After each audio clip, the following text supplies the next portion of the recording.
Welcome back, folks, and if you missed the last time I said it, Happy New Year. So we're back in the lab today, and I'm just going to do a little breakdown of two little things I bought. One is this 555 based oscillator here that does some pretty neat things. And I may have introduced you to this during the video in which I unboxed it from the mailbag. But it's just like a regular 555 kind of thing going on over here. And then it's got this very interesting set of filters here, which essentially is a series of integrators. And it produces then a variety of waveforms. So I think it's supposed to be able to produce a square wave, a sawtooth, a triangle, and a semi-sinusoidal waveform.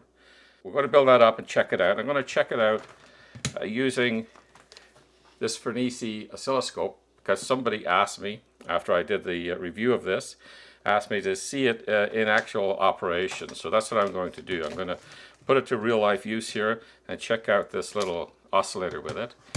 And then the other thing I'm going to do is check out this precision resistor reference. It's also got capacitors here, but they're not quite as precise. So I'm going to check this out against my 5.5 digit bench multimeter over there. Let you guys see what it is. We'll decide what it can be used for. Let's say it's probably, looking by the number of digits recorded here, it's probably not going to be okay for checking out a 5.5 digit meter, although a 5.5 digit meter is okay for checking it out.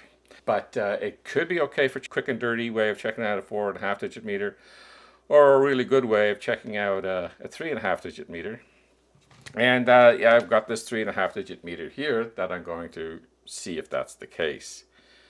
First thing for me to do would be to get this built up. This is a very small kit. I'm not going to bother doing that on camera. So I'm just going to go over there to the soldering bench, get this done up quickly, and then that's the first thing to do. We'll check this out. All right, we've got it all built up here. It's a very nice, easy kit to build. They've taken quite a bit of effort to make sure that everything is marked very well. It's a single-sided board, so it's really easy to solder to. The tinning on the traces is very good. The solder takes to it immediately. It really is a well put together kit. Now, let's see how well we can make it work, see if it works very well. It doesn't say anywhere in the instructions, anywhere, I can't see a voltage at all, but I'm thinking it's going to work in and around the range that a 555 works. So I'm going to try it off around about 9 volts and see what we get out of it there, and go from that point. All right, now that is supposed to be a square wave. It's not a heck of a nice square wave. Oh, the frequency is changing. Seems to stabilize now. What are we getting out of it? We're getting about 1.3 kilohertz. That wave doesn't look terribly square. The way it goes here, see, it comes out of the 555. It goes into this little voltage divider here, comes up, goes through this capacitor, and goes into this little amplifier here. So somewhere along the way there, we're getting a reshaping of the waveform, because 555 usually puts out, especially at 1 kilohertz, usually puts out a very, very good square wave. So what we can do is try putting the probe on pin 3 and see what we get out of there. Okay, let's hit auto here. Yeah. So the 555 itself is putting out a really nice square wave.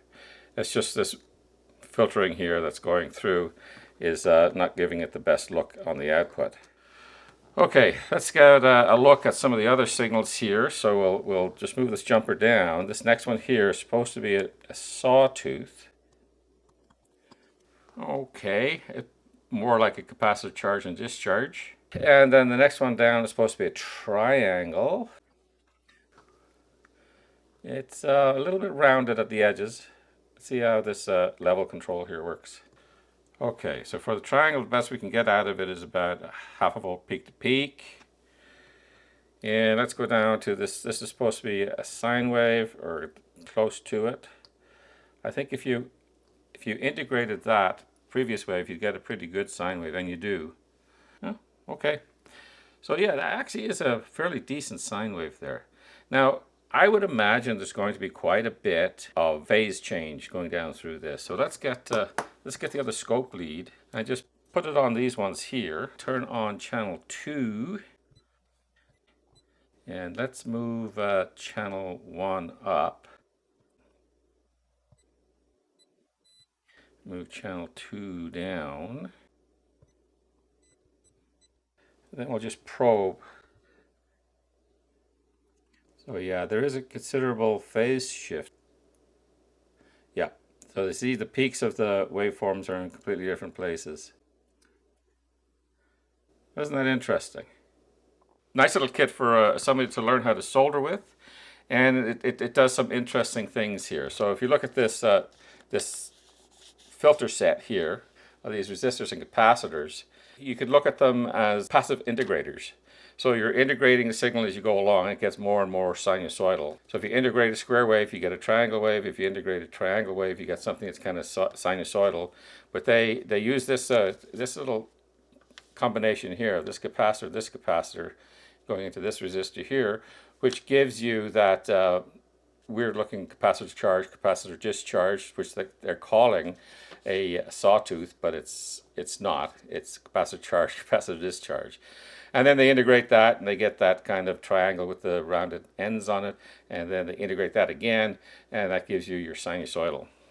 That's that, and that works very well. And so the FNIRSI is a nice little scope for this kind of thing. Somebody experimenting around with something like this, investigating how the circuit is doing and all that, it's perfect for that. So let's get this out of the way now. That was a great success, and like I said, it's a great little kit for somebody who wants to learn how to solder, and for somebody who wants to learn how to use their tools. If they have something like this, they could certainly learn how to use it by probing around a circuit like this. Okay, let's see if we can get a meter up here on the screen. We'll start measuring the ohms. Now let's see, they've got these here marked 10.00, 100.04, 0.9998K, 9.995K, and 99.92K. So I guess it's a 10 ohm, 100 ohm, 1,000 ohm, 10,000 ohms, and 100,000 ohms nominally. So let's see what the signal says about them. Let's first short out the leads here, and then we'll rel out that 0.13 ohms. Not that it really makes any difference. There we go. It gets a little bit closer, especially down to 10 ohms there. The rest of it won't really matter. So we're getting 10.0002 ohms. So that one's got marked right. And here we're getting 100.025. So far so good. And the next one up here, 0.99995, 9.9992. So this is actually closer. According to my meter, they're closer to what they should be than these guys measured them. I would say this board would be okay for a quick and dirty test of a 4.5 digit meter. So it would certainly be plenty good enough for a 3-digit meter. So let's get this 3-digit meter here, and this should read all these fairly well. As I recall, it is a pretty good little meter. So we'll go down to 200 ohms for the first two. Let's get it into the picture there. So 10.3. Now let's see what the leads measure here. This doesn't have any rel mode, so it's got 0.1 on the leads. Like you could happily say that this meter is fairly accurate by using this little board here. Oh yeah, gotta go up a level here. Perfect. Go up to the next level here. Yep. Absolutely. Okay, so this would be a handy little board to keep around for, quick and dirty meters tests, especially for anything of this nature here. Now let's try also the capacitance mode. In the documentation of some of the online stores that sell this, they tell you what kind of meter they use, and they don't use a LCR meter for these. They just use a regular meter. So that's what I'm going to use. I'm going to use this meter here. I'm going to set it to capacitance mode, and we can see that the leads are going to kind of keep the leads kind of the same all the way through this, because we're going to rel out that looks like about 0.04 nanofarads. So we're going to rel that out and start measuring these capacitors. So the first one's supposed to be 105 picofarads, and we're getting 95 picofarads. Next one's supposed to be 1 nanofarad, And we're getting 990 picofards, which is pretty close. Next one's supposed to be 10 nanofards, and that's good too. We're supposed to be 104 nanofards here. It says 103. And this is supposed to be 1 microfarad.